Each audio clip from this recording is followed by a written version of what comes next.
उसको धवल कह दिया, इन शिखर थी वो उसको धवल कह दिया, एक खिलती कली सा नवल कह दिया। बस इसी बात पर वो बिगड़ने लगे, बस इसी बात पर वो बिगड़ने लगे, उनकी छोटी बहन को कमल कह दिया।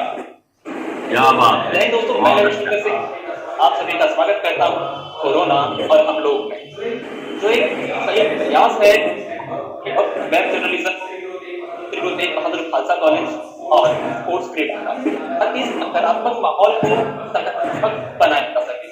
इसी सिलसिले में काव्य गोष्ठी एकत्रित हुए हैं, जिसमें संचालन कर रहे हैं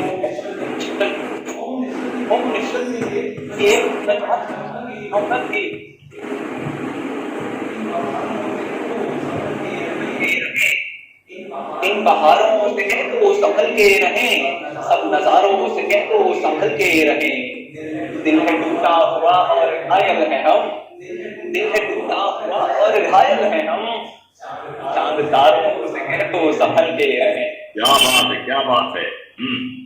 बहुत अच्छा।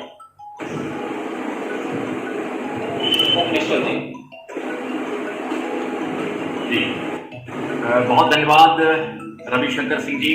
स्पोर्ट्स क्रीड़ा economics web journalism Khalsa college alumni Delhi विश्वविद्यालय का जो ये छात्र संगठन है, साहित्य सजग छात्र संगठन, उसकी ओर से इस काव्य संध्या में आपके साथ मैं ओम निश्चल अपने सभी कवि मित्रों, सर्वप्रथम आज के मुख्य अतिथि डॉक्टर रामदर्श मिश्र जी, आगरा के सुप्रतिष्ठित कवि और जाने माने चिकित्सक अशोक विज जी, इलाहाबाद से हमारे कवि मित्र यश मालवीय जी, दिल्ली से डॉक्टर जसवीर त्यागी जी और गुड़गांव से घनश्याम कुमार देवांश जी, आप सभी का हार्दिक स्वागत और अभिनंदन। अभी इसका सूत्र संयोजन कर रहे हैं श्री रविशंकर सिंह जी। जैसा कि मैंने बताया कि ये दिल्ली विश्वविद्यालय की जो खालसा कॉलेज की छात्र इकाई है, पूर्व छात्रों की इकाई, उसके सक्रिय सदस्य हैं, बहुत से कवि हैं। और इसका जो मार्गदर्शन है डॉक्टर स्मिता मिश्र कर रही हैं। पिछले दिनों पूरे 1.5 साल लगभग, जैसा कि आप लोग देख रहे हैं कि डॉक्टर रामदर्श मिश्र जी के सानिध्य में ये गोष्ठी संपन्न हो रही है। ये उनके सानिध्य में दूसरी गोष्ठी है और हम सभी जानते हैं कि रामदर्श मिश्र जी ने अपने जीवन काल में इस सदी और पिछली सदी को इतने नजदीक से देखा है। हम सब जिसे इतिहास में पढ़ते हैं, छायावाद, प्रगतिवाद, योगवाद, नई कविता, समकालीन कविता, कहानी, अकहानी और कविता, आलोचना या विमर्श के जितने प्रत्यय हो सकते हैं, उन सब से जो गुजरा एक बड़ा प्रतिमान हमारे सामने है, एक बड़ी शख्सियत हमारे सामने है, वे डॉक्टर रामदर्श मिश्र। उनके सामने से जैसे हिंदी का इतिहास गुजरा है, हिंदी का वर्तमान गुजर रहा है। हिंदी के अतीत और वर्तमान को इतने नजदीक से देखने वाला कोई साहित्यकार इस समय भारत में नहीं। इसलिए इस गोष्ठी का यह सौभाग्य है से वे अपनी उपस्थिति से गौरवान्वित कर रहे हैं और 97 साल की सक्रिय उपस्थिति में वे किसी युवा रचनाकार की तरह रचते हुए इस कठिन समय को सरल करने का संभव प्रयत्न कर रहे हैं। और जैसा कि हम सब जानते हैं कि ये जो समय है ये बहुत ही कठिन है अपने घरों में बंद रहने का। हमारे मित्र कहा करते हैं कि बंद कटहरे में इस मुल्क के हम मुलजिम हैं, पीर के देश में चलती है बगावत। रामदर्श जी ने बहुत सारे गीत लिखे, बहुत सी कविताएं लिखी, हर विधा में लगभग 2 दर्जन से ज्यादा पुस्तकें हैं। इसलिए 2-4 शब्दों में या थोड़े से प्रस्तावन से हम सारी बात नहीं कह सकते। लेकिन अभी पिछले दिनों में उनके गीत संग्रह पलट रहा था, उसमें एक गीत उनका लिखा हुआ 2009 का मिला, जिसकी छाया में हम आज के समय की छाया को भी देख सकते हैं। उन्होंने लिखा कि इतना लिखा क्या क्या नहीं मन कह गया, लगता रहा फिर भी सदा कुछ और बाकी रह गया। इतना लिखा क्या क्या नहीं मन कह गया, लगता रहा फिर भी सदा कुछ और बाकी रह गया। मन गुनगुनाने सा लगा फिर चौंक कर चुप हो गया, ये क्या हुआ जैसे कि कोई दर्द मुझ में रो गया। बजने लगे फिर कान में कुछ कहे कहे आतंक के, बजने लगे फिर कान में कुछ कहे कहे आतंक के, लगने लगा जैसे कि कोई घर अचानक ढह गया। आशा और उम्मीद आप देखें कि कैसे ऐसे दिन भी आदमी काट देता है जा रहा यूं ही समय डरता हुआ सा आजकल, है हो रहा खाली मरुच भरता हुआ सा आजकल। लेकिन नहीं कविता रुकी चलती रही, लेकिन नहीं कविता रुकी चलती रही। उसकी दुआ से आदमी कितने कड़े दिन सह गया। क्या बात। तो कड़े दिन, जैसा कि मुल्कोत कहते हैं कि कहीं भी खत्म कविता नहीं होती। जब जीवन में बहुत संताप होता है तो लोक का मनुष्य भी गाने में अपना दर्द पिरो देता है। हमारे अवध के लोकगीत हो या किसी भी देश प्रदेश के लोकगीत हो, आप देखें कि लोकगीत पीड़ा से भरे हैं। वे श्रम के गीत हैं, वे आनंद के गीत हैं, वे संस्कारों के गीत हैं। वहां भी पीड़ा उपलब्ध है, जैसे कि कविता के दिल में करुणा होती। और आज यहाँ पर जितने कवि उपस्थित हैं, वो चाहे यश मालवीय हो, चाहे अशोक विद जी हो, जशवीर त्यागी जी हो या घनश्याम कुमार देवांश, और यहाँ पर और भी जितने लोग हैं प्रत्यक्ष परोक्ष, ये सभी लोग साहित्य के रस से संपन्न हैं। इसी भाव, इसी तथ्य और संवेदना के साथ वे अपने समय को सार्थक बनाने का यत्न करते हैं अपनी रचनाओं में। अगर चिकित्सक कायिक चिकित्सा का वो नियामक होता है तो कवि कम से कम एक ऐसा चिकित्सक होता है जिसकी कविता भी मनुष्य की रुग्णता का एक उपचार करती है। तो कुल मिलाकर कविता का जो लोक कल्याण वाला भाव है वो हमेशा उसके भीतर उपस्थित रहता है। इसलिए सभी कवियों का एक बार स्वागत और अभिनंदन। और सबसे ज्यादा अनुग्रहित हूं मैं डॉक्टर रामदरस मिश्र जी के प्रति, जिनकी अगुवाई में यह आज की दूसरी काव्य संध्या संपन्न हो रही है। तो आइए इस काव्य संध्या की शुरुआत हम युवा कवि और भारतीय ज्ञानपीठ के नवलेखन पुरस्कार से सम्मानित कवि घनश्याम कुमार देवांश से करते हैं। वे गोंडा से ताल्लुक रखते हैं और डीपीएस इंटरनेशनल स्कूल गुड़गांव में पढ़ाते हैं। आकाश की देह उनका कविता संग्रह आ चुका है जो कि पुरस्कृत भी हुआ है। वे बहुत छोटी कविताएं, कुछ मझोली कविताएं और कुछ लंबी कविताएं लिखते हैं। उनकी कविताओं से बहुत गहरे मेरा गुजरना हुआ है। कुछ पंक्तियां अगर उनके तारुफ में रखना चाहूं तो वे इस तरह होंगी। दुनिया की कोई भी भाषा हमारे बीच पुल होने के लिए नाकाफी। क्या बात। दुनिया की कोई भी भाषा हमारे बीच पुल होने के लिए नाकाफी है, लेकिन सुनो उदास मत होना, मेरा इंतजार करना, मैं रास्ते में। वाह वाह क्या बात। ये देवांश जी हैं। फिर कहते हैं कि मैं तुम्हें घर की तरह याद करता हूं, जब पैरों में घाव, आत्मा में स्मृतियां और आंखों में रात भर आती है, मैं सिर्फ तुम में लौटना चाहता हूं।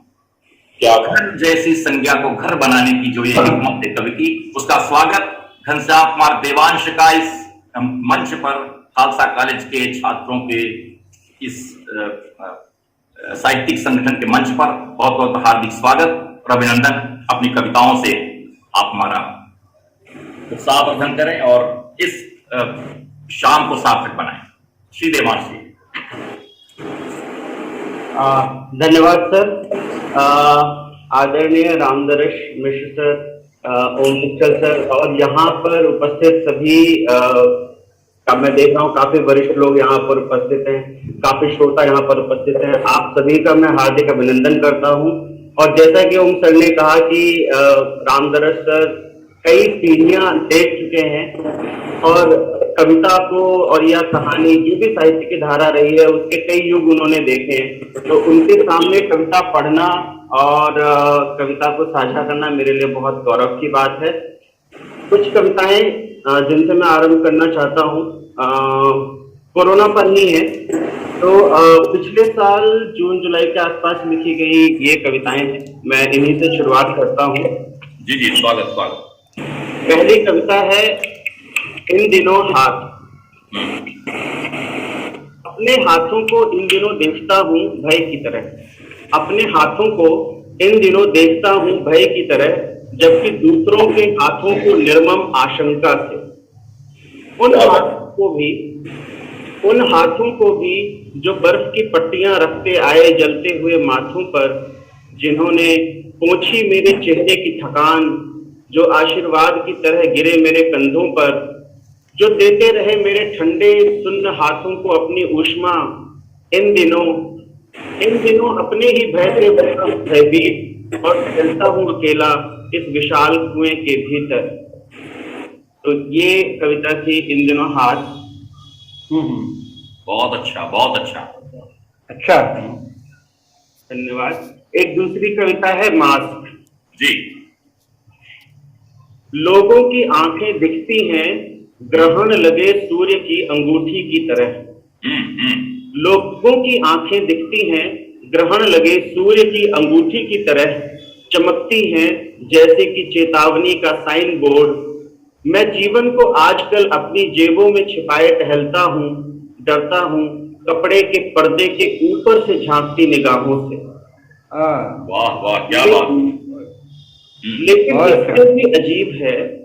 लेकिन इससे भी अजीब है कि कोई आगे बढ़कर कहता नहीं कि डरो मत। इन दिनों डर के आगे जीत है का विज्ञापनी मुहावरा मर गया है। सब तरफ छपा है जैसे डर के आगे मौत है। हद में रहो, डर में रहो। क्या बात, क्या बात, बहुत अच्छा। एक कविता है रेस्तरां में पुतले। ये यूरोप में एक रेस्टोरेंट था जहां पर पुतले बिठा दिए गए थे उस माहौल को दोबारा से जमाने के लिए। तो उसको देखकर ये कविता मैंने लिखी थी। जी जी जी। रेस्तरां में पुतले। अपने भीतर फैलते जा रहे सन्नाटे से खौफ खाया एक रेस्तरां उठा लाया है मानव मूर्तियां। अपने भीतर फैलते जा रहे सन्नाटे से खौफ खाया एक रेस्तरां उठा लाया है मानव मूर्तियां, जिनके चेहरों पर मास्क नहीं एक बेखौफ मुस्कान है। रेस्तरां का मालिक परोसता है उनको कॉफी का भाप उड़ाता मग और उस निर्जीव के चेहरे पर सांस की गर्मी देकर खुश होता है। आजकल इंसानी पुतले इंसानों का अकेलापन मिटा रहे हैं। इंसानी पुतलों से कोई डर नहीं, डर इंसान से। बहुत अच्छा, बहुत अच्छा, बहुत खूब। और ये आखिरी कविता है जी पप्पू। ये भी कोरोना पर ही है। मैं थक गया हूँ इन दिनों कुछ ही किताबें पढ़कर। मैं थक गया हूँ इन दिनों कुछ ही किताबें पढ़कर।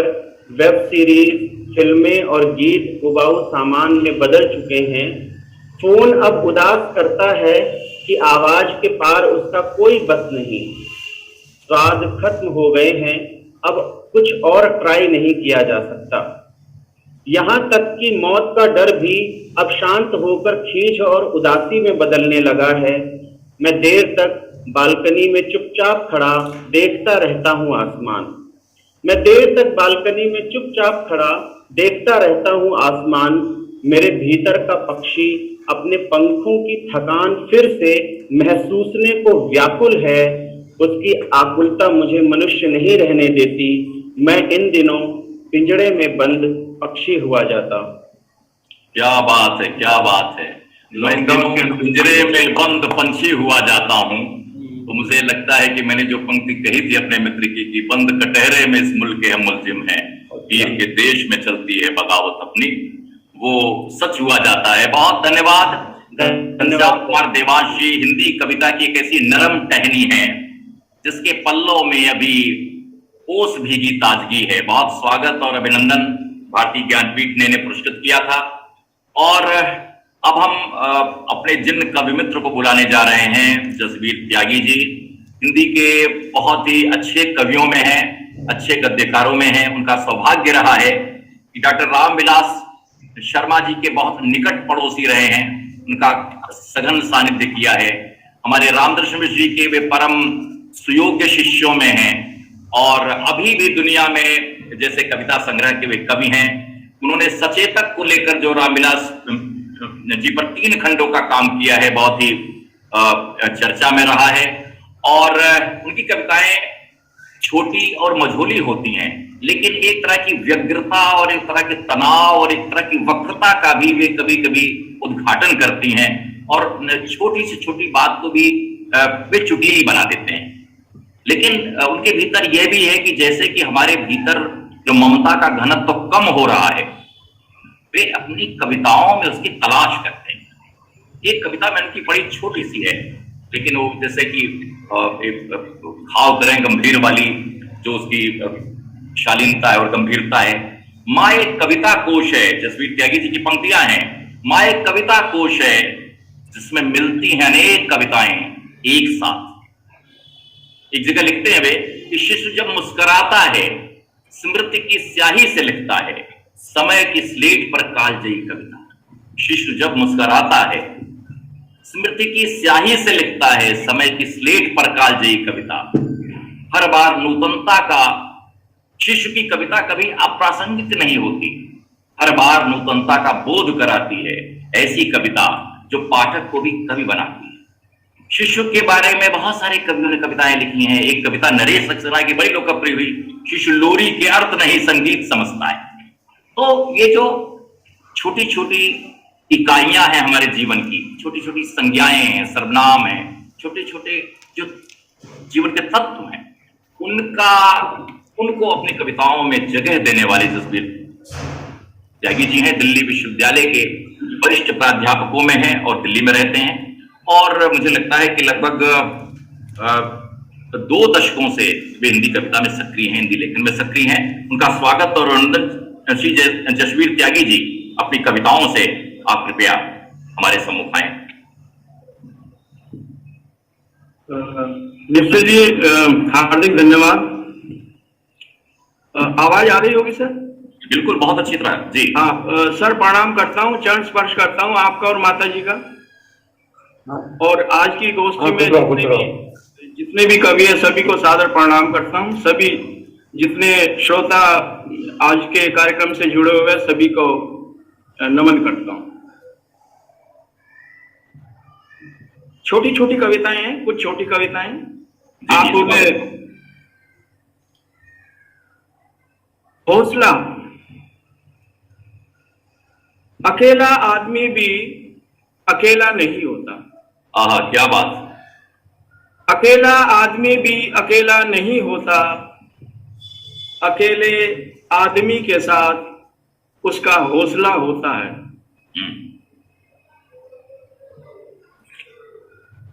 एक कविता है। बहुत अच्छा, बहुत अच्छा। अकेले आदमी के साथ उसका हौसला होता है। बात फर्क, बहुत फर्क है शांति और सन्नाटे में। बहुत फर्क है शांति और सन्नाटे में। शांति आकर्षित करती है, सन्नाटा आशंका जगाता है। बहुत अच्छा। चाह, चाह। बच्चा बड़ा होना चाहता है। बच्चा बड़ा होना चाहता है, बड़ा बच्चा होना चाहता है। एक अतीत और दूसरा भविष्य होना चाहता है। बहुत अच्छा, बहुत अच्छा जसबीर जी।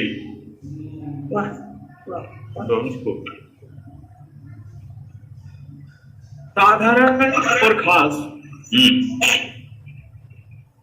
संसार से जाने वाला हर कोई किसी के लिए खास होता है। संसार से जाने वाला हर कोई किसी के लिए खास होता है और मृत्यु के लिए खास भी साधारण होता है। आहा, क्या बात है। बहुत अच्छा भाई। मृत्यु के लिए खास भी साधारण होता है। आग जला भी सकती है, आग जिला भी सकती है, आग जला भी सकती है, आग जिला भी सकती है। जीवन में आग का होना जरूरी है ताकि बचा रहे जीवन। क्या बात है, क्या बात है। जीवन में आग का होना जरूरी है ताकि बचा रहे जीवन। जहां आग नहीं होती वहां जीवन भी नहीं होता। बहुत अच्छा, बहुत अच्छा, बहुत अच्छा त्यागी जी, बहुत अच्छा। कोई समूचा जाता नहीं, कोई समूचा जाता नहीं। जो चला गया वह संपूर्णता में नहीं गया। जो चलता गया वह संपूर्णता में नहीं गया। अपने आसपास निगाह फिराओ और देखो, अपने आसपास निगाह फिराओ और देखो, उसका बहुत कुछ अभी शेष है जी। जो रह रहकर अटकता है, चमकता है, बजता है निरंतर तुम्हारे शब्दों, स्मृतियों और सपनों में।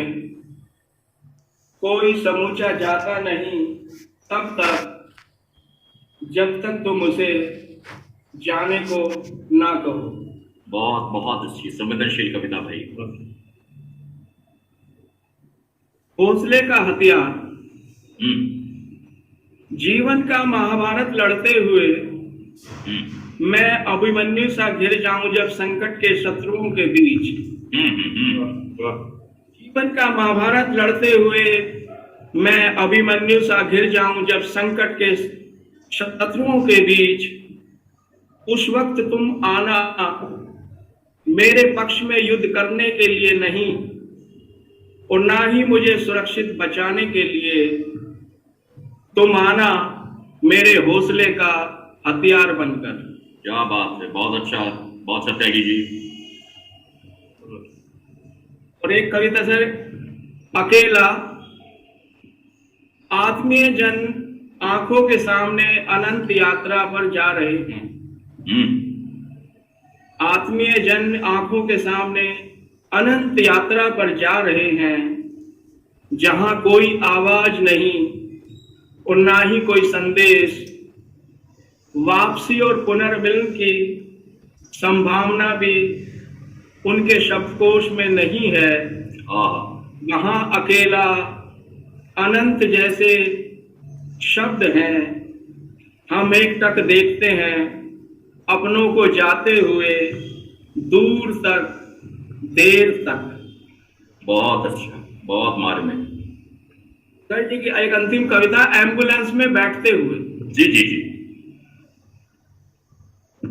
एम्बुलेंस में बैठने से पूर्व 70 वर्षीय कोरोना मरीज ने मुड़कर पीछे की ओर देखा। एम्बुलेंस में बैठने से पूर्व 70 वर्षीय कोरोना मरीज ने मुड़कर पीछे की ओर देखा, अपने घर को एकटक, और चुपचाप बैठ गया एम्बुलेंस में। जी। गली के दूसरे छोर पर पहुंचते हुए घर जब दिखना बंद हो गया, तब भी चमक रहा था घर उसकी आंसू भरी आंखों में। बहुत अच्छा, बहुत भाई। डॉक्टर साहब बहुत बहुत धन्यवाद। जसबीर त्यागी जी की रचनाओं में जो आज का समय है, साक्षात वो कितने सांकेतिक रूप से आया है कि कोरोना मरीज जो जा रहा है इलाज के लिए और उसकी आंखों में घर चमक रहा है। आंसुओं, मुझे लगता है कि ये कवि है जो इतनी सारी पार्थिवता के दर्द को अपनी कविताओं में सहेजता और संभालता है। इसीलिए कबीर ने कभी कहा था कि दुखिया दास कबीर है, जागे और रोवे। तो कवि का काम ही है जागना और रोना। बहुत धन्यवाद जसबीर त्यागी जी आपकी कविताओं के लिए। जैसा कि हमारा क्रम चल रहा है, इच्छा तो थी कि डॉक्टर अशोक विज को बुलाएं, लेकिन मुझे लगता है कि थोड़ा सा इस लय और स्वर में थोड़ा सा कुछ ऐसा रंग भरें कि जो हमारे श्रोता लोग हैं, साहित्यिक जन हैं, वे थोड़ा सा आंदोलित हों और उन्हें एक नई करवट मिले, नई जलवायु मिले। इसलिए डॉक्टर साहब को आयु क्रम से भी सहेज के रखता हूँ। डॉक्टर विज साहब तकलीफ है, इसलिए सहेजना चाहता हूँ। लेकिन यह वेला है इलाहाबाद के यश मालवी की, और यश मालवीय जी का जब नाम लेता हूं मैं, मुझसे उम्र में छोटे हैं, लेकिन मैं उनके पिताजी उमाकांत मालवीय जो साहित्य की इतनी बड़ी शख्सियत हैं, हिंदी साहित्य के इतिहास से जो गुजरे होंगे भी जानते हैं कि उनकी अपनी एक उपस्थिति है, एक कवि के रूप में, एक निबंधकार के रूप में, एक नाटककार के रूप में, और उस व्यक्ति के रूप में जो कभी परिमल और तमाम साहित्यिक आंदोलनों से जुड़ा रहा, जो धर्मयुग में, सातनस्थान में, अनेक पत्र पत्रिकाओं में छपता रहा, और जिसने अपनी पीढ़ियों में, अपने वंशजों में कविता के बीज रोपे। न केवल यश मालवीय, इनके भाई अंश मालवीय, इनके 2 बेटे दोनों कवि। तो ये पूरी कवि परंपरा को धारण करने वाले इलाहाबाद के कवि परिवार से आते हैं यश मालवीय। 7-8 गीत संग्रह, और हर गीत अपनी नई भंगिमा के साथ, नई दिनचर्या की अनुभूति के साथ, संकट और संतरास के साथ, प्रतिरोध और असहमति के साथ ये जो व्यक्त करते हैं उसकी व्यंजना अनूठी होती है। मैं इनके बारे में ज्यादा कहूंगा तो वो जरा बुरा होगा, लेकिन इनके ऊपर एक गीत मैंने कभी लिखा था और वो मेरी स्मृति में आ रहा है, और मैं उसे ये चाहता हूं कि यहाँ पर आपके सम्मुख मैं रखूं। वैसे तो यश जी का जो मिजाज है, जिसमें कि इन्होंने कभी लिखा था कि कमरों में कामरेड बैठे हैं, सड़कों पर खून बह रहा है। इतने ताकतवर शब्दों में ऐसी बात कहने वाला कवि जो खुद मार्क्सवादी हो, प्रगतिवादी हो, और इस तरह का, ये एक बहुत ही मुझे लगता है कि बड़ा साहस का काम है। आज यश मालवीय जी हैं तो मुझे उन पर एक गीत अपना याद आ रहा, मैं उसे खोज ही रहा हूं, बस उस मुहाने पर पहुंच रहा हूं। हाँ, यश मालवीय मेरे इतने प्रिय हैं कि कभी कभी इनकी भाव भंगिमा को लेकर मुझ में गीत जन्म लेता है। इनके परिचय में ये गीत पढ़ना चाहता हूं। गीतों की त्रिकाल संध्या पर बैठा है एक कवि, इसका एक पैरा, एक अंतरा, कि मेहदौरी में रहता है वह तड़के जग जाता, कभी रसूलाबाद घाट पैदल ही हो आता, चलते राह बुना करता है वह जीवन की छवि। गीतों की त्रिकाल संध्या पर बैठा है एक कवि, उपमानों को गले लगाता और उपमेयों को वो हल करता, जीवन के दुस्साध्य प्रमेयों को वो हल करता, छंदों के दुस्साध्य प्रमेयों को वहां पहुंचता वह कविता में जहां न पहुंचे रवि। गीतों की त्रिकाल संध्या पर बैठा है कवि, वह साहस की मूर्ति जीविका ठेंगे पर रखता, जीवन की बुनियादी पुस्तक रेहल पर रखता, कविता उसके लिए यजन है, नित पूजन और हवि। गीतों की त्रिकाल संध्या पर बैठा है कवि, वह जनवादी नहीं न कोई छायावादी है, वह जनवादी नहीं न कोई छायावादी है, सच पूछो तो उसकी कलम इलाहाबादी है। जब से बंद हुई दुनिया उसकी निखरी है छवि, गीतों की त्रिकाल संध्या पर बैठा है कवि। इससे ज्यादा मैं कुछ नहीं कहना चाहता हूं। यश मालवीय खुद अपनी पहचान अपने गीतों से उपस्थित करते हैं। वे कोरोना के चक्रवात से होकर निकले हैं, पुनर्जन्म लिया है उन्होंने, उनका स्वागत और अभिनंदन। और मैं चाहता हूं गीतों की इस संध्या को अभिषेक की।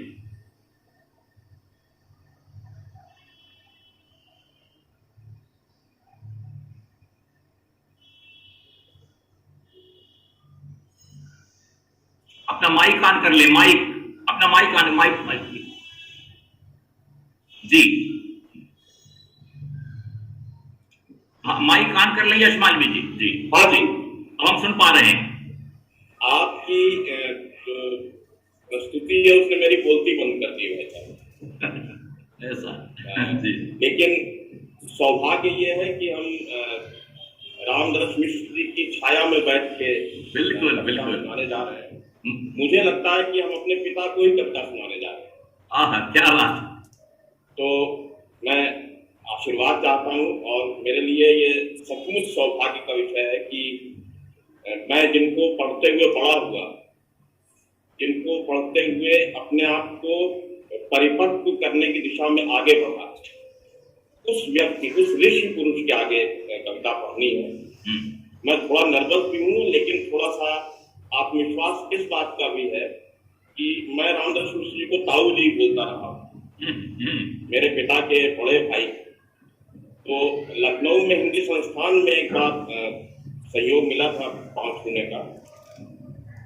आप देखें, कविता सुना रहा हूँ, एक आध टुकड़े फिर एक पूरा गीत सुनाता हूँ।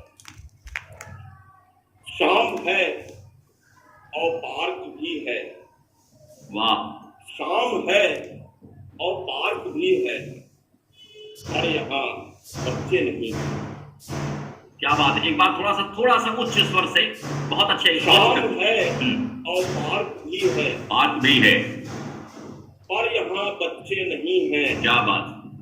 लौट जाए आप भी, हालात कुछ अच्छे नहीं। लौट जाए आप भी, हालात कुछ अच्छे नहीं है। क्या बात है, बहुत अच्छा। और पार्क भी है, पर यहाँ बच्चे नहीं हैं। लौट जाए आप भी, हालात कुछ अच्छे नहीं। हाय हाय, क्या बात है। लौट जाए आप, लौट जाए आप भी, हालात कुछ अच्छे नहीं हैं। अच्छे नहीं हो। लेकिन जिस मनस्थिति में हम रहे, उस मनस्थिति में हम अपने गीत को ही पढ़ पढ़ के हौसला अपने आप को देते रहे। आपको वो भी गीत प्रिय है, मैं वो गीत पढ़ता हूँ। बिल्कुल, गीत ही पढ़े। धीरे धीरे करके जिस तरह से समय बदलने की दिशा की ओर है, तो लग रहा है कि उजाला आ रहा। जी हाँ, क्या बात। जी जी बिल्कुल। वो कविता पढ़े आप। से उजाला आ रहा है, दबे पैरों से उजाला आ रहा है, फिर कथाओं को खंगाला जा रहा है। दबे पैरों से उजाला आ रहा है, फिर कथाओं को खंगाला जा रहा है। धुंध से चेहरा निकलता दिख रहा है, धुंध से चेहरा निकलता दिख रहा है। कौन क्षितिजों पर सवेरा लिख रहा है, कौन क्षितिजों पर सवेरा लिख रहा है। चुप्पियां हैं जुबां बनकर फूटने को, चुप्पियां हैं जुबां बनकर फूटने को। दिलों में गुस्सा उबाला जा रहा है, दबे पैरों से उजाला आ रहा है, फिर कथाओं को खंगाला जा रहा है। सेंध गहरी नींद में भी लग गई है, सेंध गहरी नींद में भी लग गई है। खींचती सी रात काली जग गई है, खींचती सी रात काली जग गई है। दृष्टि में है रोशनी की एक चलनी, दृष्टि में है रोशनी की एक चलनी, और गाढ़ा धुआं चाला जा रहा है। दबे पैरों से उजाला आ रहा है, फिर कथाओं को खंगाला जा रहा है। नाचते हैं भय सियारों से लगे हैं, नाचते हैं भय सियारों से लगे हैं। जिस तरफ देखो उधर पूरे टंगे हैं, जिस तरफ देखो उधर पूरे टंगे हैं। जो नशे में धुत हैं उनकी कहें क्या, वो नशे में धुत हैं उनकी कहें क्या।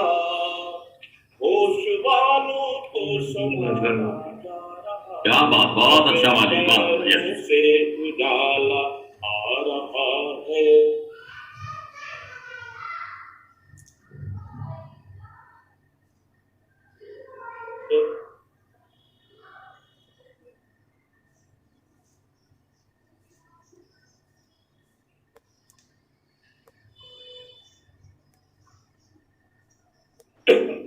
रहा है। और समय आप देखिए, जी जी समय का रफ्तार हो चुका है, कह रहा मन बहुत नाटक हो चुका है। क्या बात है। प्रश्न का उत्तर कठिन है इसलिए ही, प्रश्न का उत्तर कठिन है इसलिए ही, प्रश्न 100 बार क्या बात वाह। अपने पैरों से उजाला आ रहा है, फिर कथाओं को खंगाला जा रहा है। बहुत अच्छा, बहुत खूब। दूर तक और देर तक देखें भला क्या, दूर तक और देर तक देखें भला क्या, सोचना है बस फिजा में है घुला क्या, सोचना है बस फिजा में है घुला क्या, हवा में उछले सिरों के बीच ही अब, हवा में उछले सिरों के बीच ही अब, सच शगुफे सा उछाला जा रहा है। क्या बात। अपने पैरों से उजाला आ रहा है, फिर कथाओं को खंगाला जा रहा है। बहुत खूब, बहुत अच्छा, बहुत जैसे। उजाला आ रहा है, फिर कथाओं को खंगाला जा रहा है। क्या बात, बहुत अच्छा। अगर बहुत सुंदर। कहें तो एक छोटा सा गीत और, हाँ एक छोटा गीत और जी। बहुत, और इन दिनों जिस ताप और ताप में हम लोग जी रहे हैं जी, कितना अच्छा हो कि हम बदले हुए मौसम को याद करें। बिल्कुल। फागुन को याद करें, सावन को याद करें, हाँ बिल्कुल। हो गए मौसमों को याद करें। श्योर बिल्कुल, स्वागत है आपका। तो ये गीत सुनिए, और ये गीत हमें उस दिन की याद दिला रहा है। संस्थान में ये गीत पढ़ा था और रामदर्श मिश्र जी ने गले से लगा दिया था। अच्छा, वाह। तो आज वे सम्मुख है आपके। हाँ, तो मैं वो गीत पढ़ रहा हूँ। जी स्वागत। बेमौसम के मौसम का गीत है, लेकिन मुझे लगता है कि पढ़ा जाना चाहिए। जी क्योंकि हमारे मौसम खो रहे हैं धीरे धीरे। हाँ बिल्कुल, कोई कभी के लिए हर मौसम होता है, बेमौसम कुछ नहीं होता। कभी अपना मौसम खुद रचता है। जी। छुअन गहनी अंगुली, छुअन गहनी अंगुली, उहरे पर कोटा किरणों का, क्या बात। उहरे पर कोटा किरणों का, शीत चिड़ैया बहना बोली, अंगुली छुअन गहनी अंगुली, के ना सजा है आंगन, के ना सजा है आंगन, ऐपन पर सिंदूरी थिरकन, ऐपन पर सिंदूरी थिरकन, मलिन धूप का उपटन तन पर, मलिन धूप का उपटन तन पर, मुस्काती है उषा दुल्हनी। उषा दुल्हनी, क्या बात, क्या उपमा है। और एक चित्र देखिए जी। कड़े हुए रूमाल सरी का, कड़े हुए रूमाल सरी का, अभी अभी सूरज था दिखा, अभी अभी सूरज था दिखा, नीम शाल ओढ़े बादल का,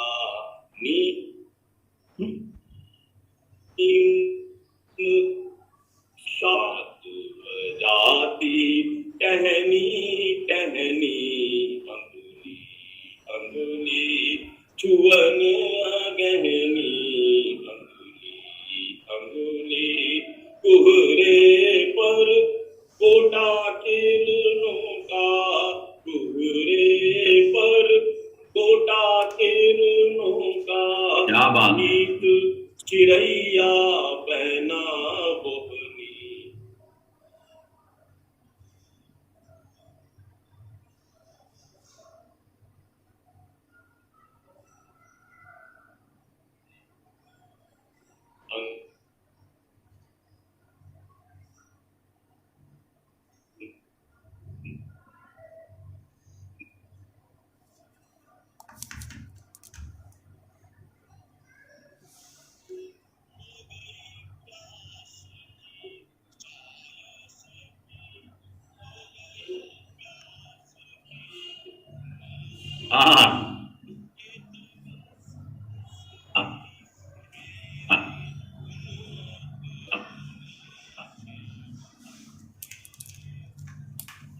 बहुत चाहिए जी।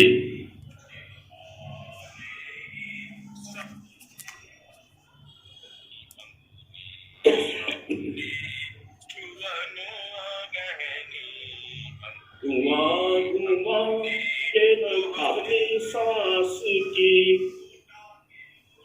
मेरे मेरे पल्ला बना बोहनी अंगुली अंगुली छुअन गहनी अंगुली अंगुली। ये कामना है कि हमारे बहना बोहनी मौसम तीज त्योहार सारे के सारे लौटे, हम फिर से जुड़े, फिर से मनाए त्योहार, उत्सव मनाए, जिए उसी तरह से जैसे जीते आए हैं। और रामदास जी के लिए मैं पिता के शब्दों में भी कामना करता हूँ कि इन्हें राम की नहीं राम कथा की आयु मिले। क्या बात है, रामदास जी को राम कथा की आयु मिले। बहुत बहुत अच्छी शुभकामनाएं हैं। धन्यवाद धन्यवाद। और इसी तरह हम इनकी छाया में कविता पढ़ते हैं। मैं बहुत अच्छा लगा। और कभी जब कहता है, कभी जब पढ़ता है, लिखता है। और यहाँ पर देखिए आदरणीय सरस्वती मिश्र जी भी हैं, रामदास जी भी हैं, पूरा युग आपके साथ है। और कवि के स्वरों में ही युगपत प्रवाह होता है। युग और कल्प कवि की कविताओं में रच कर विन्यस्त होकर सार्थक होते हैं। बहुत अच्छा लगा यशी आपका इस काव्य सत्र में। मुझे लगता है कि कोरोना के बाद एक लंबे अरसे बाद किसी आभासी दुनिया में आप इस रूप में आए हैं। और रामदास जी का नाम सुनकर आपने कहा कि मेरा सौभाग्य होगा, यद्यपि मैं आपको चाहता थी कि आप आराम करें और अपनी कविताओं को। मैं भी ये देख रहा था कि मैं गा पाता हूँ कि नहीं। हाँ नहीं, अच्छा हुआ कि आपने जितना स्वर को खींचा है बहुत अच्छा रहा। और ये जो टेस्ट भी कर रहे थे जी और क्योंकि आवाज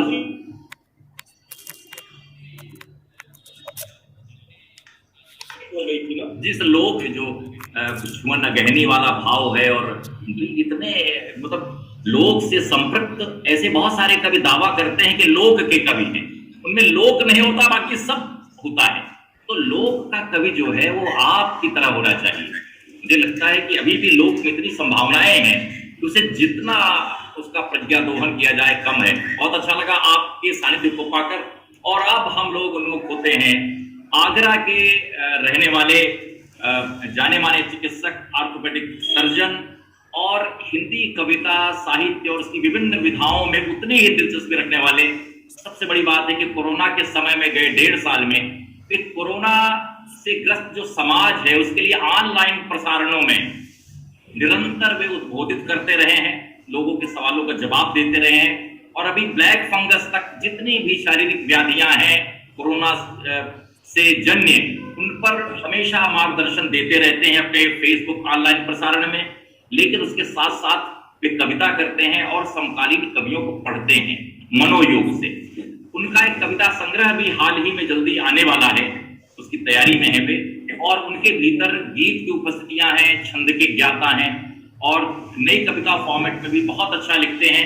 2 मुक्तकों से मैं उनका परिचय इस सत्र को देना चाहता हूं कि जब कोई रास्ता दिखता न हो, चौपदा है मुक्तक, जब कोई भी रास्ता दिखता न हो, हाथ कांधे पर कोई रखता न हो, जब कोई भी रास्ता दिखता न हो, हाथ कांधे पर कोई रखता न हो, याद कर लेना तो मुझको एक बार, मैं मिलूंगा कोई जब मिलता न हो, मैं मिलूंगा कोई जब मिलता न हो।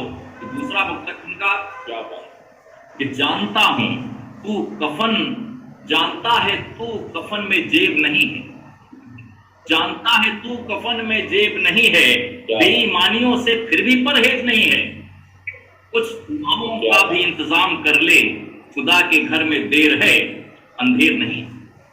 तो इन वक्रताओं के साथ और ईमानदारी के साथ जो काव्य का प्रस्तावन है उसे रचने वाले डॉक्टर अशोक विज जी यहाँ पर है। हम उनका जोरदार शब्दों में और करतल ध्वनि से स्वागत करते हैं।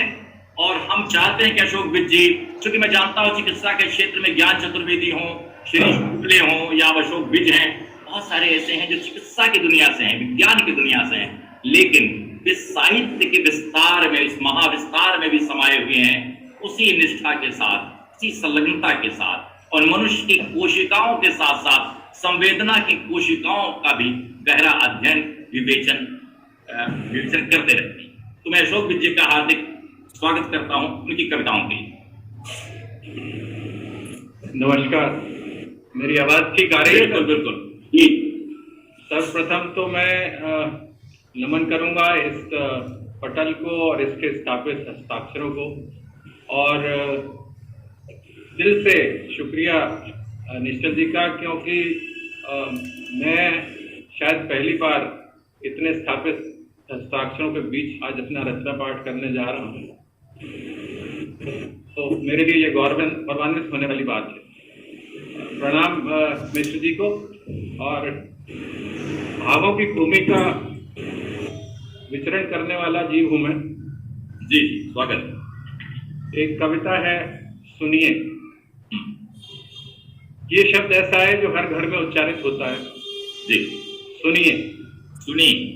जी सुनिए, तुम्हारे होठों से निकला ये शब्द संसार का सबसे छोटा प्रेम पत्र। क्या बात, क्या बात। सुनिए, तुम्हारे होठों से निकला ये शब्द संसार का सबसे छोटा प्रेम पत्र है। तुम्हारे चेहरे की मुस्कान, तुम्हारे चेहरे की मुस्कान आकाश का सबसे छोटा इंद्रधनुष है। बहुत अच्छा। तुम्हारे नयन ब्रह्मांड के सबसे छोटे तारे। क्या बात है। तुम्हारे नयन ब्रह्मांड के सबसे छोटे तारे हैं। तुम्हारा साथ बिताया समय, तुम्हारा साथ बिताया समय जीवन का लघुतम कालखंड है।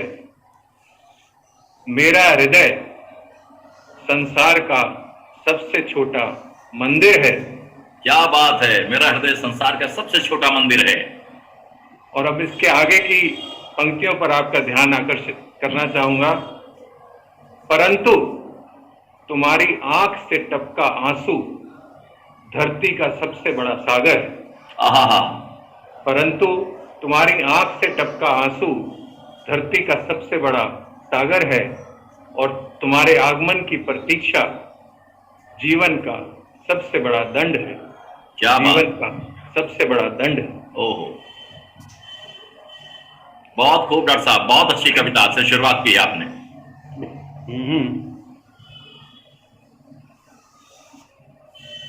अगली कविता है अंततः। जी। घने काले बादलों का अंधेरा था, घने काले बादलों का अंधेरा था, बांझ उम्मीदों के हृदय हताश था, बांझ उम्मीदों से हृदय हताश था, खुशी की एक किरण भी नजर से ओझल थी।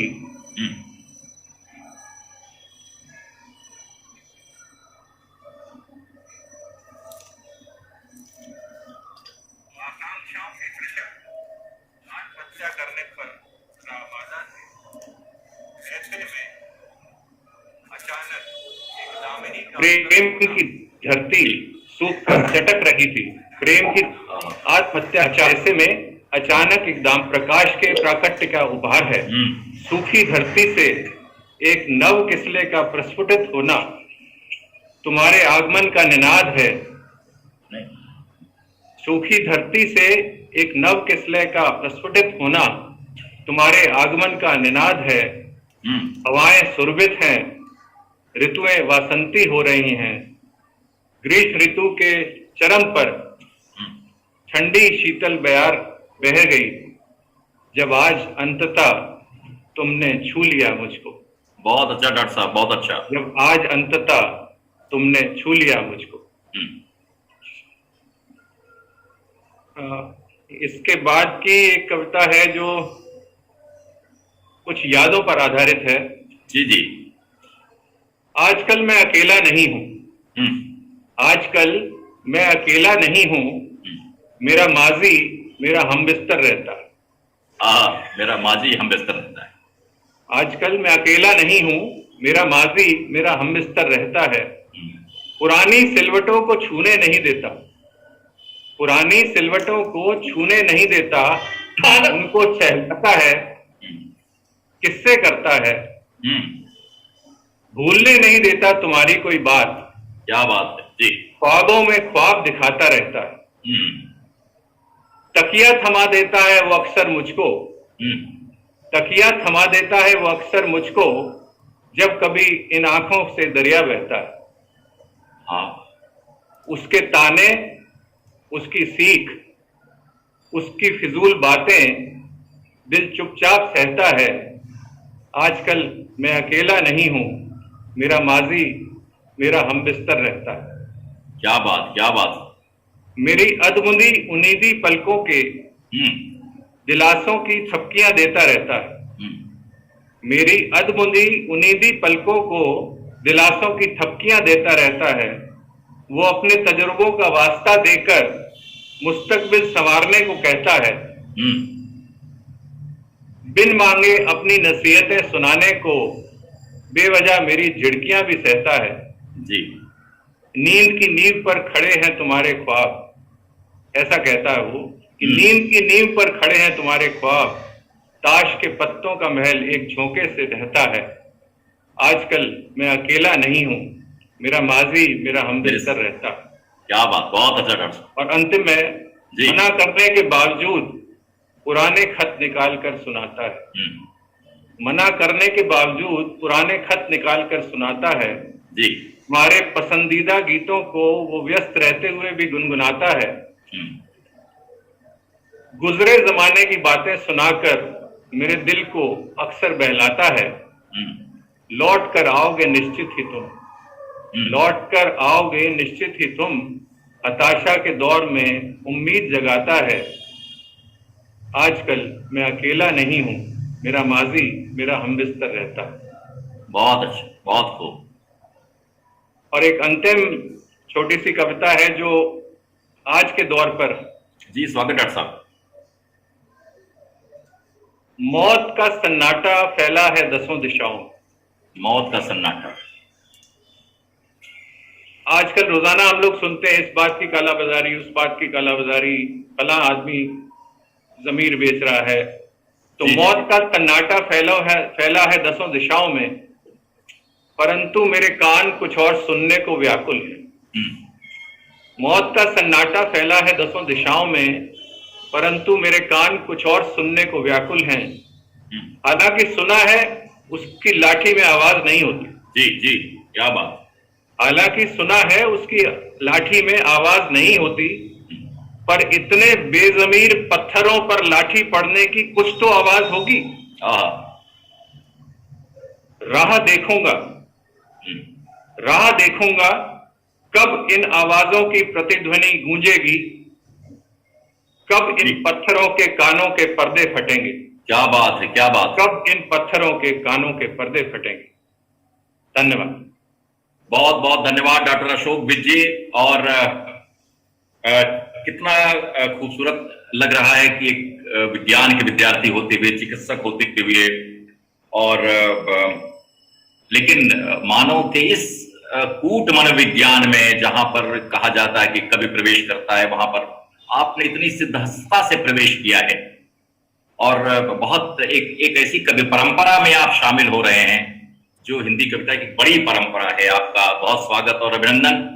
और अब ये वेला रामदर्श मिश्र जी की है। हमें बहुत सौभाग्य है हमारा ये कि रामदर्श जी जो इतने लंबे कालखंड से लगभग 7.5 दशक से रचना सक्रिय हैं। पथ के गीत के से लेकर और अब तक लगभग 2 दर्जन कविता संग्रहों के कवि और गजल में, गीत में, मुक्तक में, आलोचना में, संस्मरण में कहा किन किन विधाओं को उन्होंने नहीं छुआ है। और उनकी गजलों के इतने फैन हैं। जो उनकी लोकप्रिय गजल है कि जहां आप पहुंचे छलांगे लगाकर, वहां मैं भी पहुंचा मगर धीरे धीरे। उनके गीत में जो वेदना और संवेदना, एक एक जा रहे सभी मन बड़ा अकेला लगता है। एक अकेली पंक्ति विषाद और अवसाद को जिस तरह हमारे सामने रख देती है, हमारे अकेलेपन को हमारे सम्मुख लाकर खड़ा कर देती है। और मुझे लगता है कि कवि ही वेदना का भाष्यकार होता है। रामावतार त्यागी की कुछ पंक्तियां याद आ रही हैं, कवि के प्रयोजन से निहित हैं कि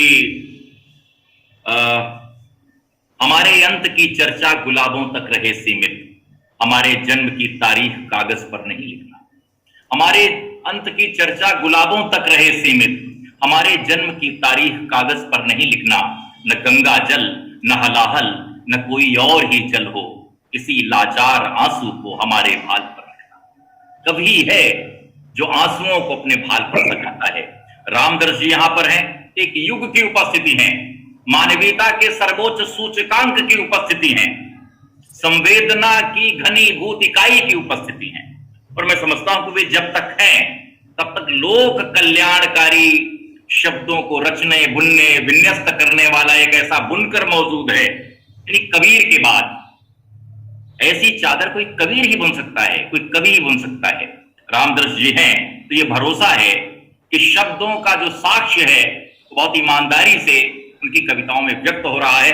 और आज उसी ईमानदारी से व्यक्त किए गए काव्य के कुछ अंश हम उनके मुखार बिंद से, उनके कंठ से सुनेंगे। सौभाग्य है कि सभी दर्शक पूरे विश्व के इस वेब सीरीज को जो देख रहे हैं वे इन्हें देख पा रहे हैं। दूसरी बार कोरोना के भयंकर समय के बाद वे आभासी दुनिया में कुछ मित्रों से, कवि मित्रों से सम्मुख हो रहे हैं, अपना सानिध्य दे रहे हैं। इतने लंबे समय तक वे बैठे हुए हैं। बहुत बहुत स्वागत और अभिनंदन इस युग पुरुष का, युग के बहुत ही विश्वसनीय लेखक का। तो डॉक्टर साहब आपसे अब अनुरोध है कि आप अपनी कुछ चीजें इन कवि मित्रों को सुनाएं कि सन्नाटा कटे, साहित्य का भी और शाम का और इस समय का। धन्यवाद ओम जी। जी और प्यारे मित्रों, आप सबका प्यार सम्मान मुझे मिला है। मैं भीतर से बहुत रिच अनुभव कर रहा हूँ, बड़ा अच्छा लग रहा है। और इस अवस्था में नए लोगों के साथ होना, नए लोगों को सुनना बहुत ही मूल्यवान होता है। इसलिए मुझे लगता है कि आज का मेरा समय जो है बहुत ही सार्थक हो गया है, बहुत अच्छा लग रहा है। एक मुक्तक मेरा है। जी जी जी।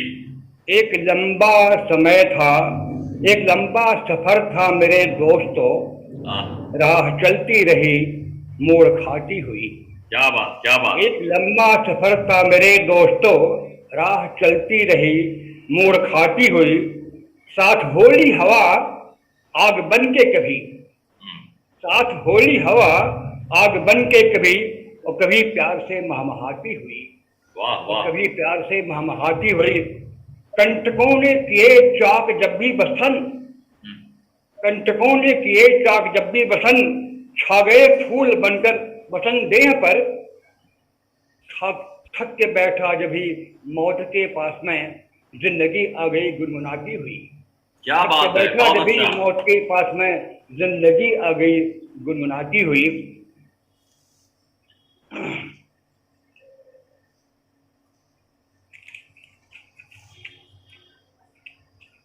एक छोटी सी कविता है, फूल। फूल जी। रात निकल गई थी जड़ चेतन का अपना अपना वजूद। रात निकल गई थी, जड़ चेतन का अपना अपना वजूद। एक अंधा सन्नाटा पी रहा था जीवन की सांसें। एक अंधा सन्नाटा पी रहा था जीवन की सांसें। लेकिन एक फूल कहीं चुपचाप अपनी खुशबू में नहा रहा था। लेकिन एक फूल कहीं चुपचाप अपनी खुशबू में नहा रहा था। कोई देखे या न देखे, उसका अस्तित्व यहाँ से वहां तक महमहा रहा था। क्या बात, क्या बात। एक कविता है, बादल कवि है। जी जी। बादल कवि है। हाँ हाँ। बादल समुद्र का खारा जल लेकर उड़ते हैं आकाश में। बादल समुद्र का खारा जल लेकर उड़ते हैं आकाश में और उसे अपने परश से मीठा कर देते हैं। फिर वह जल बरसाते हैं यहाँ से वहां तक। प्यासी धरती हरी भरी और गीत में हो जाती है। मनुष्य, पशु, पक्षी सभी में यह जल जीवन बन जाता है। बादल नदियों के द्वारा वह जल सागर को लौटा देते हैं। क्या बात, बादल नदियों के द्वारा वह जल सागर को लौटा देते हैं और खुद खाली हो जाते हैं। सच्चे कवि है बादल, सच्चे कवि है बादल।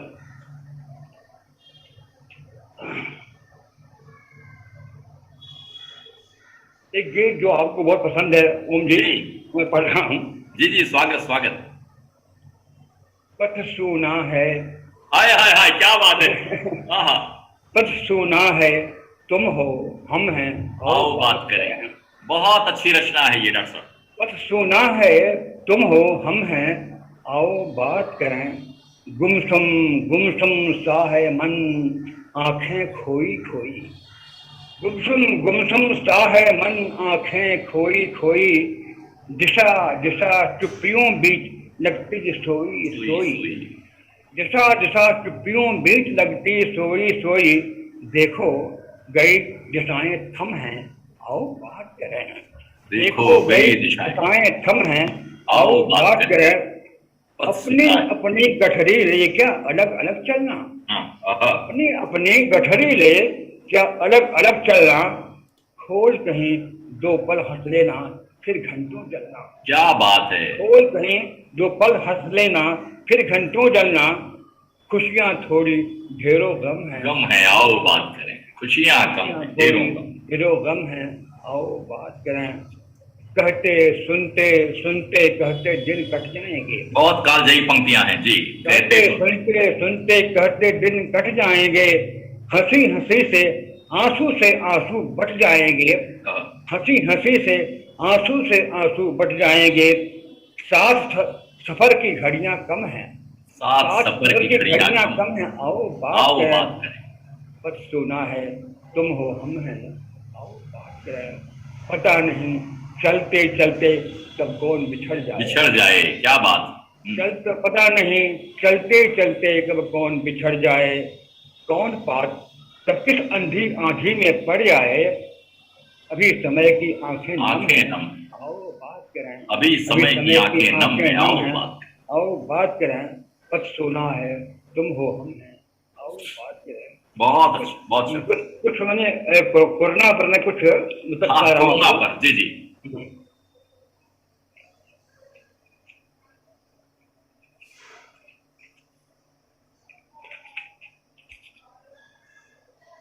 बैठा हूं अकेला सा अश्रु ढारता हुआ। बैठा हूं अकेला सा अश्रु ढारता हुआ। आंखों में सूरतें कहीं उतारता हुआ। आंखों में सूरतें कहीं उतारता हुआ। मालूम नहीं कौन कहाँ किस दशा में है। मालूम नहीं कौन कहाँ किस दशा में है। मन दौड़ रहा है उन्हें पुकारता हुआ। क्या बात, क्या बात। रहा है उन्हें पुकारता हुआ। खुश हूँ इस सन्नाटे में मित्रों ने मुझको याद किया। खुश हूँ इस सन्नाटे में मित्रों ने मुझको याद किया। मिलना संभव नहीं मगर दिल ने दिल से संवाद किया। मिलना संभव नहीं मगर दिल ने दिल से संवाद किया। पर इस क्रूर समय से डर लगता कल कौन कहाँ होगा। पर इस क्रूर समय से डर लगता कल कौन कहाँ होगा। कितने ही परिवारों को इस जाली ने बर्बाद किया, कितने ही परिवारों को इस जाली ने बर्बाद किया। देश संकट में पड़ा है, लोग निस्दिन मर रहे हैं। क्या बात, लोग संकट में पड़ा है, लोग निस्दिन मर रहे हैं। दल सपूतों के सतत जन की व्यथाएं हर रहे हैं। दल सपूतों के सतत जन की व्यथाएं हर रहे हैं। किंतु हैं कुछ लोग जिनके लिए यह स्वर्णिम समय है, किंतु हैं कुछ लोग जिनके लिए यह स्वर्णिम समय है। आज भी कल की तरह काली कमाई कर रहे हैं, आज भी कल की तरह काली कमाई कर रहे हैं। और ये आखिरी है जी, लोगों की कुशलता की दुआ मांग रहा है, लोगों की कुशलता का दुआ मांग रहा है। अपनी सलामती का फिक्र त्याग रहा है। सहमे हुए से लोग हैं खोए हुए खुद में, सहमे हुए से लोग हैं खोए हुए खुद में। वो कौन अंधेरे में वहां जाग रहा है, बहुत अच्छा, बहुत अच्छा, अंधेरे में वहां जाग रहा है, लोगों की कुशलता की दुआ मांग रहा है। एक मैं गजल पढ़ ले रहा हूँ। जी जी जी, गजल बस सिंपल सा है। खुश हूं मैं उस शख्स से मेरा कोई नाता तो है, खुश हूं मैं उस शख्स से मेरा कोई नाता तो है। कुछ नहीं करता मगर वह मेरे घर आता तो है। क्या बात, क्या बात, कुछ नहीं करता मगर वह मेरे घर आता तो है, आता तो है। जानता हूँ मैं गुनहगारों में वह भी है शुमार, जानता हूँ मैं गुनहगारों में वह भी है शुमार। किंतु मैं खुश हूँ वह कुछ करके शर्माता तो है। क्या बात, क्या नाज़ुकी तो है। इस सजी महफिल में उसकी भी सदा उठने तो दो, इस सजी महफिल में उसकी भी सदा उठने तो दो। सुर न पाता साध दिल वह गाता तो है, सुर न पाता साध लेकिन दिल से वह गाता तो है। जुल्म को चुपचाप सहना जुल्म से कमतर नहीं, जुल्म को चुपचाप सहना जुल्म से कमतर नहीं। लड़ न पाता हुआ मगर आंखों से गुर्राता तो है, लड़ न पाता हुआ मगर आंखों से गुर्राता तो है। सुरखुरू हैं वे कि क्या क्या पालिया खोकर खुदी, सुरखुरू हैं वे कि क्या क्या पालिया खोकर खुदी। वो न पाता कुछ मगर अपना पता पाता तो है, क्या बात, कुछ पाता हो मगर अपना पता पाता तो है। वह पहुंच पाया नहीं है मंजिलों को यह गिला, वह पहुंच पाया नहीं है मंजिलों को यह गिला। पर निकल कर रोज घर से वो कहीं जाता तो है, पर निकल कर रोज घर से वो कहीं जाता तो है। खुश हूं मैं उस शख्स से मेरा कोई नाता तो है। अब ओम जी से प्रार्थना है कि वे अपने कुछ गीत सुनाएं। सर एक निवेदन है, छोटी सी कविता है। चिड़िया उड़ती हुई कहीं से आई। डॉक्टर साहब, चिड़िया उड़ती हुई कहीं से आई, ये सुना दें, जसवीर साहब का अनुरोध है। चिड़िया उड़ती कहीं से आई और देर तक इधर उधर भटकती हुई अपना घोंसला खोजती रही। फिर थककर एक जली हुई डाल पर बैठ गई और सोचने लगी, आज जंगल में कोई आदमी आया था क्या? क्या बात, क्या बात, हाय हाय हाय, क्या बात, बहुत अच्छी। डॉक्टर साहब, आज तो मैं संचालक की भूमिका में हूं, तो मैं ज्यादा कुछ नहीं कहूंगा, लेकिन मैं आपके गीत का ये पद गा के पढ़ना चाहता हूं। फिर मैं अपने गीत का एक पद पढ़ूंगा बस, और इसलिए कि समय भी होने वाला है। आपका वो गीत जो मेरा बहुत प्रिय है, जिस डॉक्टर साहब ने सुनाया कि आओ बात करें, इसका एक अंतरा यश जी सुने। कहते सुनते सुनते कहते दिन कट जाएंगे, कहते सुनते सुनते कहते दिन कट जाएंगे। हंसी हंसी से आंसू पट जाएंगे। तो साथ सफर की घड़ियां कम हैं, साथ सफर की घड़ियां कम हैं। आओ बात करें, पथ सुना है तुम हो हम हैं। आओ बात करें। चलते चलते कब कौन बिछड़ जाए, कौन बात कब किस अंधी आंधी में पड़ जाए। अभी समय की आंखें नम हैं, अभी समय की आंखें नम हैं, आओ बात करें, पत सुना है तुम हो हम हैं, आओ बात करें। तो बातचीत किए, शाम ऐसे ही सजती रहे जिससे कि सन्नाटा कटता रहे। क्योंकि डॉक्टर साहब का अनुरोध है, अपने गीत का एक स्थाई मैं पढ़ना चाहता हूं, एक अंतरा पढ़ना चाहता हूं। एक ऐसी सुबह फिर मिले, धूप गेंदे की मानंद खिले। एक ऐसी सुबह फिर मिले, धूप गेंदे की मानंद खिले।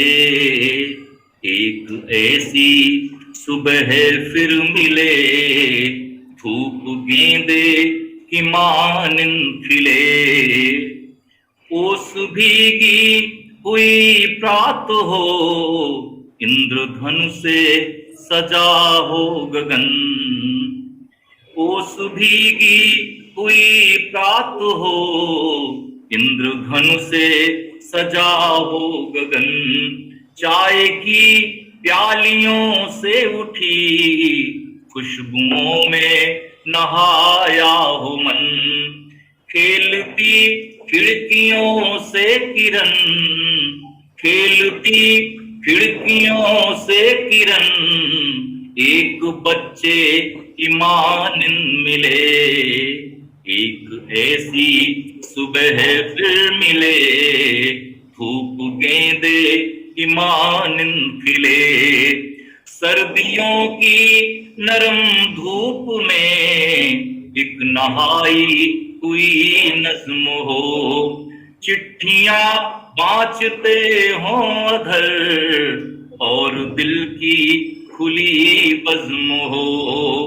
ओ अदब के सुखनवर जहां, गीत गजलों के हों सिलसिले। एक ऐसी सुबह फिर मिले, धूप गेंदे की मानंद खिले। और आखिरी है, ओ नदी का किनारा कोई, और फिजा में रिचाएं उगे। ओ नदी का किनारा कोई, और फिजा में रिचाएं उगे। मंदिरों में बजे घंटियां, में अजाने उठे। मंदिरों में बजे घंटियां, मस्जिदों से अजाने उठे। गुनगुनाता हो कोई सबद, गुनगुनाता हो कोई सबद, प्रार्थनाओं के मंडप तले। गुनगुनाता हो कोई सबद, प्रार्थनाओं के मंडप तले। एक ऐसी सुबह फिर मिले, धूप गेंदे की मानंद खिले। आवाज नहीं जा रही है। तो इस गीत के साथ चूंकि हम जाल समेट रहे हैं इस काव्य संध्या का, बड़ा सौभाग्य है कि रामदरस जी की कालजयी उपस्थिति यहाँ पर है। हम इस स्मृति को हमेशा अपने जहन में संजोए रखेंगे। इस शाम को सार्थक बनाया है अपनी शब्द सत्ता से यश मालवीय जी ने, निजाम कुमार देवांश जी ने, डॉक्टर अशोक विद जी ने, डॉक्टर जसवीर त्यागी जी ने, और सुनने वालों में बहुत सारे लोग देश विदेश के यहाँ पर हैं। मुकुल जी पुणे से हैं, रचना जी वाराणसी से हैं, और बहुत सारे लोग, ये इसमें शशांक जी भी हैं, शशांक मिश्र जी भी और उनका पूरा परिवार है। यश मालवीय जी हैं तो आरती मालवीय और उनके सारे परिवार के लोग हैं। और इस जो ये छात्र संगठन है वेब जर्नलिज्म का, जिसकी जिसका सूत्र संयोजन रविशंकर सिंह जी के हाथ है। बहुत सारे छात्र इससे जुड़े हुए हैं, साहित्य प्रेमी जुड़े हुए हैं, कवि जुड़े हुए हैं, और इन कवियों का जो झुकाव है शब्द के प्रति, उसकी विश्वसनीयता के प्रति, उसकी जिम्मेदारी के प्रति, वो ये जताता है कि बड़े से बड़ा कवि उनकी छत्र छाया में रहकर सीखना चाहते हैं। और इनको मार्गदर्शन दे रही है डॉक्टर स्मिता मिश्र, जो खालसा कॉलेज के एसोसिएट प्रोफेसर हैं, यानी हमारी लेखिका, आलोचक हैं। मैं उनसे आग्रह करूंगा कि वे इसका समाहार करें और धन्यवाद ज्ञापन करें। डॉक्टर स्मिता मिश्र। नमस्कार, आप सभी को नमस्कार। और पापा की एक गजल का एक शेर है जी। एक कारवां चलता रहा तेरे साथ ही तेरे साथ ही, एक कारवां चलता रहा तेरे साथ ही, तूने रात सारी गुजार दी किसी हम सफर की तलाश में। क्या बात। तो हम सफर की तलाश में मैं सारी रात नहीं गुजारना चाहती थी, इसलिए यह जो हमारे साथी, हमारे आत्मीय मित्रों का जो कारवां हमारे साथ है, उनकी जो धनात्मक ऊर्जा है, उस ऊर्जा का कुछ अंश मेरे विद्यार्थियों को मिल सके इस संकट काल में, इसके लिए आज ठीक 1 महीना हो रहा है। इस पूरे महीने में हम रोज मिल रहे हैं, क्योंकि 1 घंटे के लिए हम लोग मिलते हैं। थोड़ी पृष्ठभूमि बता दूं कि कोरोना काल और हम नाम से हमने श्रृंखला शुरू की, क्योंकि मेरे तमाम विद्यार्थी और भी पूरे विश्व की तरह उन्होंने अपनों को खोया। कोई कहीं पर फंसा हुआ है लॉकडाउन में, जिसके पास संवाद के लिए कोई भी नहीं है। तो ऐसी विवश परिस्थितियों में जो मानसिक संतुलन है और मानसिक ऊर्जा उनकी बनी रहे, उनको रोशनी की उम्मीद बनी रहे, सुबह होगी इसकी उम्मीद बनी रहे, तो इसके लिए मैं अपनी ओर से जो कोशिश छोटी सी एक कर सकती थी वो हमने शुरू किया। और रोजाना हमने ये माना कि हम 1 घंटा रोज मिलेंगे और अलग अलग क्षेत्रों पर के जो विशेषज्ञ हैं या अलग अलग, जिसमें हमने योग की भी बात करते हैं, सिनेमा की बात करते हैं, पुस्तक इन दिनों एक कॉलम होता है हमारा, हम उस पर बात करते हैं, तमाम किस्सा गोई पर बात करते हैं। तो रोजाना हम 1 घंटा इन बच्चों को जोड़े रखते हैं। मतलब मेरे बच्चे हैं, लेकिन ये सब अपनी अपनी जगह कहीं नौकरी भी कर रहे हैं, एलुमनाई है, तो इस तरह के विद्यार्थी हैं, पत्रकारिता के तमाम विद्यार्थी हैं, केंद्रीय हिंदी संस्थान के विद्यार्थी हैं।